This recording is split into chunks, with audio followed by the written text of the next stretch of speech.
Tudo bem, pessoal? Os comentários sobre O Homem nas Trevas 2, filme dirigido por Rodo Sayagues e sequência do filme de 2016 que conseguiu expressivos resultados de bilheteria.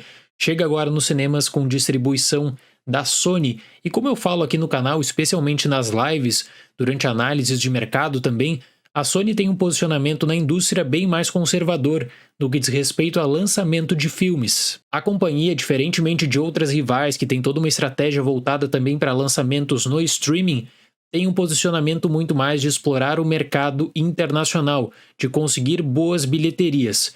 Tendo em vista isso, não dá para considerar que O Homem nas Trevas 2 seria uma produção de risco. Afinal de contas, o investimento para essa sequência foi relativamente baixo, perto do padrão da indústria dos Estados Unidos, e além disso, eu creio que desperta a curiosidade, né? Como é que será que eles trabalhariam com o retorno do Homem Cego após tudo o que ocorreu no filme anterior? O que mais me chamou a atenção dessa sequência, no entanto, é que nós temos aqui o raríssimo caso de um filme que você não precisa necessariamente explorar a base do original para entender a história que é avançada. Isso torna o filme mais acessível para o público casual, aquela pessoa que não acompanhou por algum motivo o filme de 2016. No entanto, quem conhece a base de O Homem nas Trevas, conhece também o personagem interpretado pelo Stephen Lang, deve concordar comigo que é até difícil pensar em algum tipo de empatia. Isso porque essa sequência toma a curiosa decisão criativa de apresentar o outro lado da vida daquele personagem que, olha, não tinha muito o que apresentar porque ele já estava caracterizado, um assassino e estuprador. E aliás, isso de certa forma é reconhecido pela própria produção em uma passagem de O Homem nas Trevas 2, mas aí entra a mágica de Hollywood. Se existe uma deixa para continuação, se o filme original rendeu bem nas bilheterias, pode ter certeza que o estúdio vai apostar em um novo projeto. E na esmagadora maioria de sequências desse tipo, a lógica não interessa muito.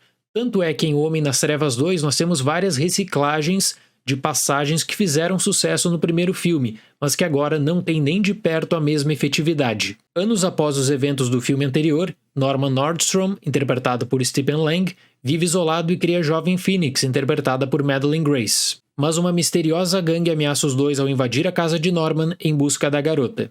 Confesso para vocês que para mim a base dessa sequência já está comprometida a partir do momento que busca um arco de redenção para o Homem Cego, basicamente implorando para o espectador desconsiderar parte do que havia sido apresentado anteriormente, tentando criar a figura de um anti-herói.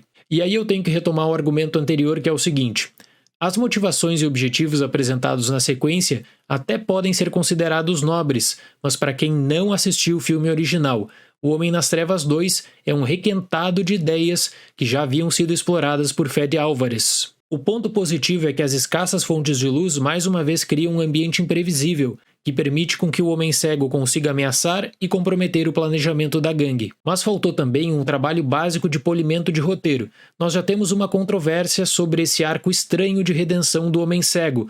Além disso, o filme ele promove uma mudança de local que, para mim, pelo menos, afetou bastante a experiência. Existe um desleixo muito grande na condução dessa trama, e a prova disso são os diálogos do terço final de filme. Também todas as perguntas deixadas em aberto, afinal de contas, quem era aquela gangue? Qual era o real objetivo?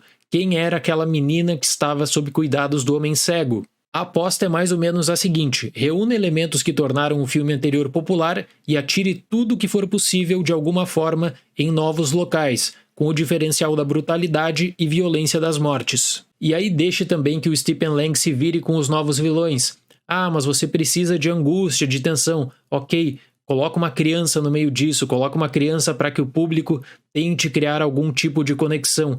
E justamente essa criança tem uma história de fundo, tentativa de ter uma infância normal que é realmente muito mal apresentada. É que para um filme que tem a proposta de integrar suspense e ação, o drama desenvolvido é bem desproporcional. Parece que a história só tem relevância por causa da criança.